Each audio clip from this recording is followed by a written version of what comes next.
হেলেঞ্চা শাক এখন পাওয়া যায় না বেশি, তাই আমি পাতাটাও কিন্তু ফেলিনি। ডাঁটাটা দিয়ে আলু দিয়ে একটা তরকারি রান্না করেছি, আবার পাতাটা দিয়েও আলু কুচিয়ে একটা তরকারি রান্না করেছি। দেখুন, শুধু পাতাগুলো আমি আলাদা করে নিয়ে নিয়েছি।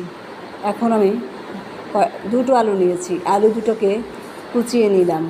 দেখুন, আলু দুটো হালকা করে ছিলে নিয়েছি আর এভাবে কুচিয়ে নিয়েছি। এটা কেটে নিয়েছি। এই আলুটা আমি এই যে দেখুন আলুটা কুচিয়ে নিলাম।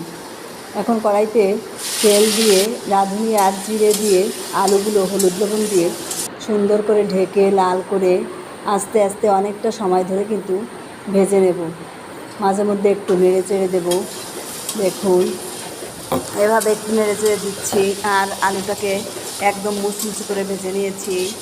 তারপরে আমি দিয়ে দেব কিছুটা জল দিয়ে আলুটা যখন একদম নরম হয়ে যাবে তখন আমি আগে থেকে কেটে রাখা শাকগুলো দিয়ে দিলাম। শাকটা দিয়ে একটু সময় নেড়ে চেড়ে একটু ঢেকে দুটো মরিচ দিয়ে নামিয়ে নিয়েছি। আলু দিয়ে কিন্তু শাকটাও খাওয়া যায়, আবার বড়াও খাওয়া যায়, অনেক ভালোই লাগে। খেয়ে দেখতে পারেন একবার।